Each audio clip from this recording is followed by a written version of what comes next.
Political నరేటివ్లో భాగం ఇది. Yes, ఎత్తుకు పై ఎత్తు లోక్సభ ఎన్నికల సాక్షిగా అంటే ఓవరాల్గా నిన్న పవర్ పాయింట్ ప్రజెంటేషన్ తర్వాత రేపు మేడిగడ్డకు అసెంబ్లీలో బృందం పోతున్నారు, 40 బస్సుల్లో వెళ్తున్నారు. కాంగ్రెస్ ప్రభుత్వం బీఆర్ఎస్ బీజేపీ ఎమ్మెల్యేలు కూడా రిక్వెస్ట్ చేశారు, వాళ్ళు రిజెక్ట్ చేశారు మేము రాము అని. దాన్ని ఎట్లా చూడొచ్చు? అంటే బీఆర్ఎస్ ఎట్లా వస్తారు? ఇప్పుడు మేడిగడ్డ కూల్చింది కేసీఆర్ అంటే బీఆర్ఎస్ ఎమ్మెల్యేలపై అవును కూల్చింది అంటాడు. సో బీఆర్ఎస్ పైననే అటాక్గా మేడిగడ్డ పట్టుకెళ్తుంటే బీఆర్ఎస్ రాదు. బీజేపీ వాళ్ళకి ఏంటంటే ఇది ముందు నుయ్యి వెనుక పోయేది. ఎందుకంటే మేడిగడ్డలో అవినీతి జరిగింది అని బీఆర్ఎస్ను విమర్శిస్తున్నారు. అదే సమయంలో కాంగ్రెస్తో కలిసి అక్కడ వెళ్ళదలుచుకోలేదు కాంగ్రెస్ ప్రభుత్వ ఆహ్వానం మీదకు. అందువల్ల వాళ్ళకు గందరగోళంలో వాళ్ళు పడ్డారు. అలాగే కేఆర్ఎంబీ విషయంలో కూడా వాళ్ళకి అదే గందరగోళం. దానికి ఏమనాలి? ఇప్పుడు కేఆర్ఎంబీ కేంద్ర ప్రభుత్వం ఆధీనంలో ఉంటుంది. కేంద్ర ప్రభుత్వం క్లారిటీ ఇవ్వాలి కదా. తెలంగాణ ప్రాజెక్టులు అప్పచెప్పిందా అప్పచెప్పలేదు చెప్పచ్చు కదా. కేఆర్ఎంబీతో ప్రైమ్ మినిస్టర్ హోమ్ మినిస్టర్ చెప్పించచ్చు కదా. కేఆర్ఎంబీ ఏమి ఇంటర్నేషనల్ బాడీ కాదు కదా, Krishna river management board. So ఆ బోర్డు ఎక్కడుంటుంది? అదేమి అమెరికాలో ఉండదు, న్యూయార్క్లో ఉండదు, జెనీవాలో ఉండదు కదా. సో అందువల్ల కానీ బీజేపీ ఏంటంటే అది చెప్పించదలుచుకోలేదు వాళ్ళు. ఎందుకంటే వాళ్ళు దానిపైన వాళ్ళు కూడా సందిగ్ధ పరిస్థితి. సో అందువల్ల అటు బీఆర్ఎస్ కాంగ్రెస్ల మధ్య బలమైన కంటెస్టేషన్ కేఆర్ఎంబీ పైన మేడిగడ్డ పైన ఉంటే అందులో బీజేపీ ఎక్కడా ఫిగర్ కావడం లేదు. బీజేపీ ఏం చెప్పాలి? మేడిగడ్డలో అవినీతి జరిగింది అంటే కాంగ్రెస్ చెప్పింది, కొత్తగా చెప్పింది ఏం లేదు. లేదు జరగలేదు అని అనలేదు. ఎందుకంటే వాళ్ళే మొదటి నుంచి కాళేశ్వరంలో 1,00,000 కోట్ల అవినీతి అని వాళ్ళు కూడా అంటున్నారు. ఇప్పుడు కృష్ణా రివర్ బోర్డుకు తెలంగాణ కాంగ్రెస్ ప్రభుత్వం అప్పచెప్పలేదు ప్రాజెక్టులు అంటే కాంగ్రెస్ బెనిఫిట్, పోనీ అప్పచెప్పింది అంటే బీఆర్ఎస్ బెనిఫిట్. ఏం చెప్పాలి వాళ్ళు? సో అందువల్ల ఈ రెండు ఇష్యూల మధ్య బీఆర్ఎస్ వర్సెస్ కాంగ్రెస్ అనే పాలిటిక్స్ పీక్ వెళ్తే బీజేపీకి ఒక రకమైన సందిగ్ధావస్థ. ఎటు పోవాలా అటు పోవాలా, ఎటు పోకుండా ఇరలవెంట అవుతున్నామన్న బాధ. ఎందుకంటే ఈ మేడిగడ్డ విషయమైనా రేపు కృష్ణా రివర్ బోర్డు అయినా పరిష్కరించాల్సింది కేంద్రం కూడా. ఎందుకంటే ఇందులో కేంద్రం తన పాత్రను వదిలేసుకోలేదు. సో ఎందుకు కేంద్రం పరిష్కరించలేదు? ఇప్పుడు అటు ఇటు పోయి ఆఖరి బీజేపీకి వస్తుంది కదా. అయ్యా మరి కృష్ణా జలాల్లో తెలంగాణ వాటా తీర్చి ఎందుకు తెలుస్తారు? ఇప్పుడు పోలవరం విషయంలో అధికారంలోకి వచ్చిన వితిన్ ఫస్ట్ క్యాబినెట్ మీటింగ్లోనే పోలవరం ముంపు మండలాల్ని క్యాబినెట్లో పెట్టి ఆంధ్రప్రదేశ్కు తరలించింది మోడీ ప్రభుత్వం. అంటే ఆంధ్రప్రదేశ్కు నష్టం జరిగే విధంగా పోలవరం ముంపు మండలాలు తెలంగాణలో ఉన్నాయి కనుక వాటిని సీలేరు జల విద్యుత్ కేంద్రంతో సహా తీసుకెళ్ళి ఆంధ్రాకి అప్పచెప్పారు. సో ఆంధ్రాకి అప్పచెప్పడం వల్ల తెలంగాణ ఇప్పటికీ మేము నష్టపోయామని చెప్తున్నారు. మరి అది చేసినప్పుడు ఈ కృష్ణానదీ జలాల వాటా ఎందుకు తెలిచారు? అంటే ఆంధ్రప్రదేశ్కి ఉపయోగపడే పనోమో ఆగమేఘాల మీద ఫస్ట్ క్యాబినెట్లో ఎజెండాలు కూడా పెట్టకుండా చేసేశారు.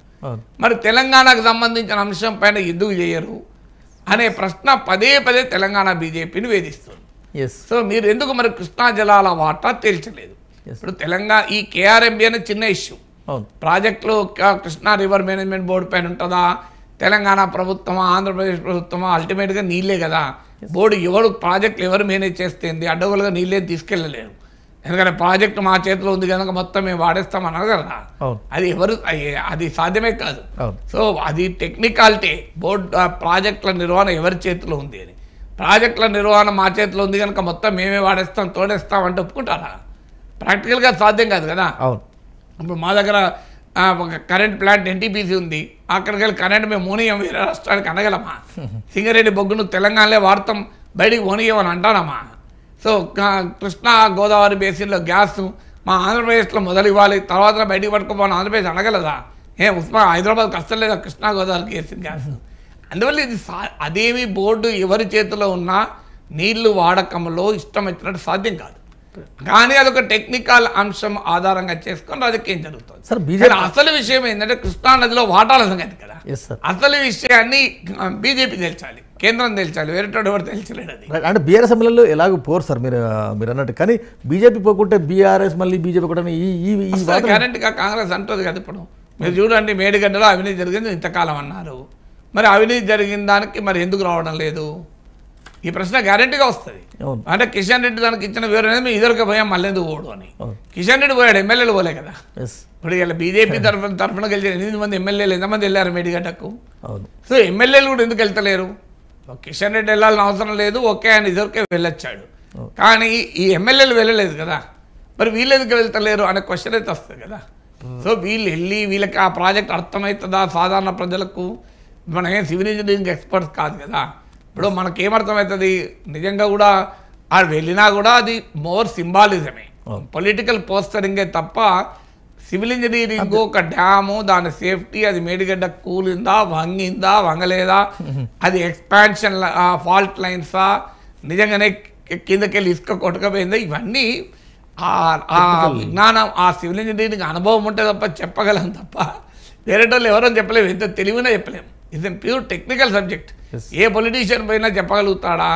సో వాళ్ళు చెప్పగలిగిన రాజకీయ స్టేట్మెంటే ఇస్తారు చూసిన తర్వాత కూడా, ఎందుకంటే అది సాధ్యమయ్యే పని కాదు కదా.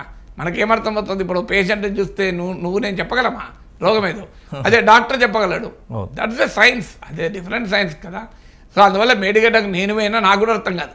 ఇప్పుడు మేడిగడ్డకు ఏం జరిగిందని ప్రాజెక్ట్ చూస్తే అర్థమవుతుందా మనకు? Political show. సో అది పొలిటికల్ పోస్టరింగ్, షో అని అనలేక పోస్టరింగ్. సో అందరు వెళ్ళారు ఇప్పుడు. సో వరద నష్టాన్ని విమానం నుంచి ముఖ్యమంత్రులు, ప్రధానమంత్రులు అలా అలా తిరిగి అంచనా వేస్తారు. సో హెలికాప్టర్లో వెళ్ళి వరద నష్టం పూర్తిగా అర్థమవుతుందా? సో అదొక పొలిటికల్ పోస్టరింగ్ తప్పనిసరి పరిస్థితి. ఆ పొలిటికల్ పోస్టరింగ్ బీజేపీ ఇప్పుడు ఏం చేయాలి? వెళ్తే కాంగ్రెస్తో కలిసి బీఆర్ఎస్ పైన అటాక్ చేసినట్టుంది, వెళ్ళకపోతే బీఆర్ఎస్తో కలిసి మేడిగడ్డలో అవినీతి అన్నారు, మనం మాట్లాడతలేరంటారు. ఈ అవినీతిలో కేంద్రం కూడా భాగస్వామి, లేకపోతే ఎందుకు రారు అనే ప్రశ్న ఎదుర్కోవాలి. అందువల్ల బీజేపీకి మాత్రం సమస్యగా మాత్రం మారుతుంది. ముందు ఈ పెరిగి సార్ ఇంకొక ముఖ్యమైన వార్త, కాంగ్రెస్